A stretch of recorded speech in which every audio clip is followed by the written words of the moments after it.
Fearful avoidants often mistaken exposure with vulnerability.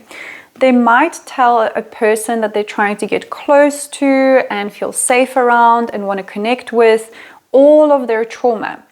And the person receiving that might experience it as an emotional or a trauma dump.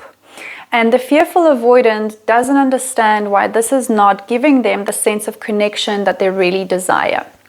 So true intimacy is really about exposing ourselves, but more with exposing our present moments, feelings, needs, requests, and boundaries.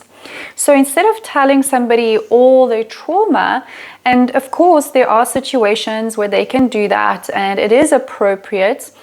However, instead of doing that, if they in the moment tell a person that, hey, I really enjoy our connection, that might feel extremely vulnerable to the fearful avoidant, because showing themselves, showing their emotions used to be weaponized against them when they were growing up, or that kind of self-expression was just met with hostility or neglect or something that didn't feel really good to them. So therefore, they also want to hold that back and not show people their vulnerability. And often they are disconnected with their own vulnerability. They often don't know what that means because their upbringing was so neglectful or hostile that they had to shut it all down, put a lid on it, and never speak about it.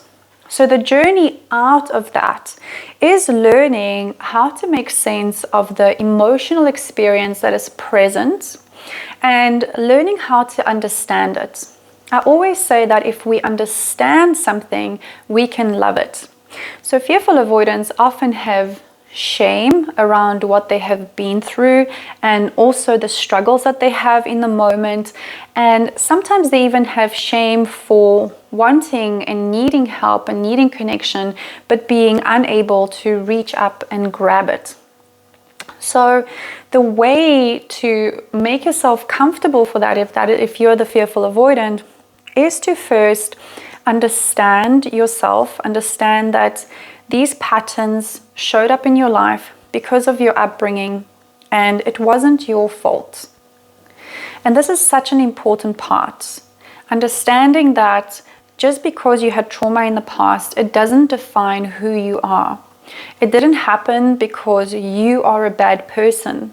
And fearful avoidants have that big I am bad core wound, which shrouds them with guilt and shame. And therefore it puts this big thick wall between themselves and their partner or the people that they are trying to connect with. And it stops them from expressing, say for example, their like for somebody because they feel like they're bad or that they will be rejected, which is also another big core wound. And I'm actually going to make a whole set of videos on all of the core wounds of each of the respective attachment styles. So have a look at that because it really sheds a light on the psychology behind why the different attachment styles do what they do. But first, when the fearful avoidant can look at their own experience, free themselves from the responsibility of other people's actions, and notice that when somebody acts in negative ways towards you, it doesn't mean anything about you. When we take things personally, this is when we know that there is a core wound there.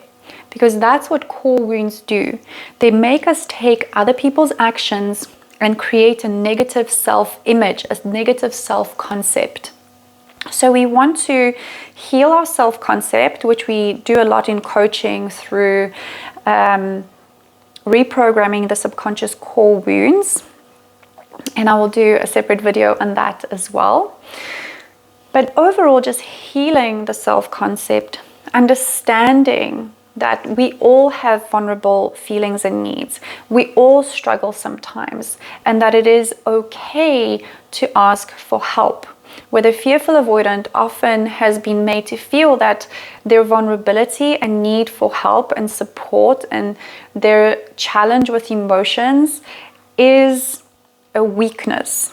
And this goes for both the fearful avoidant as well as the dismissive avoidant, where their vulnerability was often weaponized against them.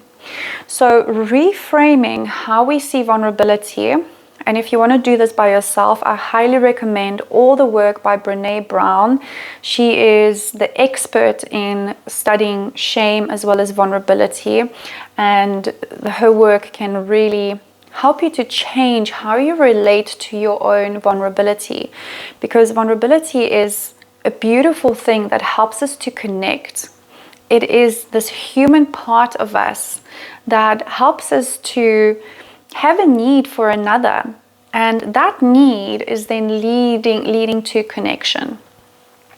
So slowly see if you can, instead of exposing yourself by talking about all of your trauma, see if you can start to talk about how you feel in the moment, saying, you know what, I really enjoy this conversation that we are having. I would really like to see you again. How do you feel about that? Or would you like to go out to the movies?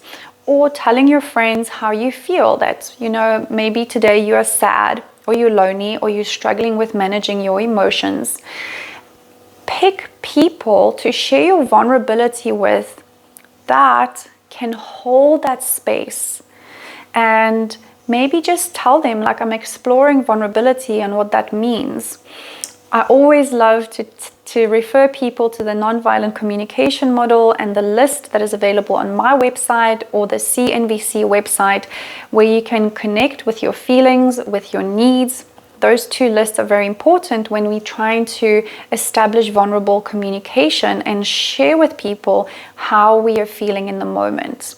So in the moment, I could say to you, I'm recording this video and I feel a little bit anxious, and then I hope that this lands well for the people that are watching it, because I have this deep need for connection. Okay, so say for example, this is something that I could share vulnerably without exposing myself and exposing all the trauma that led to this point.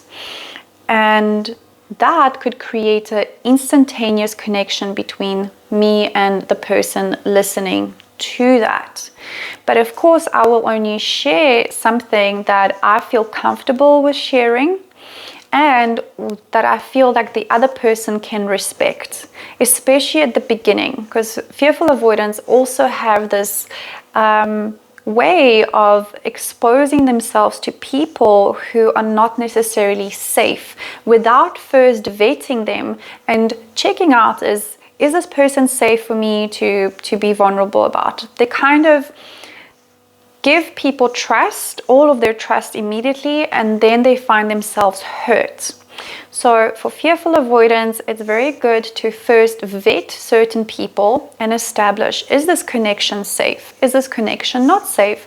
And progressively warm up and become more vulnerable and more open as the connection progresses. And this slow and steady way of creating connection goes against everything that they want to do, because they have these relationships that are more like comets or shooting stars. They are very bright and they are very fast to burn out. So to go right up against that and build a slow relationship might feel uncomfortable, and they might even feel resistance to it, but it's going to help them heal in a way where they will notice that certain people are trustworthy and certain people are not, and they will feel less hurt. This doesn't mean that you have to become avoidant and completely closed off from everybody. What it does mean is that you respect your vulnerability. You see yourself as sharing your needs and feelings as something that is extremely precious, and only certain types of individuals get to experience the full spectrum of you, and everybody else will get whatever is appropriate for that level of connection. So the people at work might not get the depth of connection that your romantic partner does. This is basically what I mean. So I hope that this makes sense and that you understand that exposure is not vulnerability. And this will help you to stop making other people feel like they have been trauma or emotionally dumped. And, also forgive yourself if you have been doing this because you didn't mean to. You were just trying to seek connection from this relationship. And now that you know better, you can do better, like all of us do on this human journey. We are just here learning and growing together, and let's together shift from surviving to thriving and create lives of love, safety, and freedom. Thank you so much for watching. My name is Patricia Mohotska from the Love and Thrive School, and I will see you in the next one. Big love.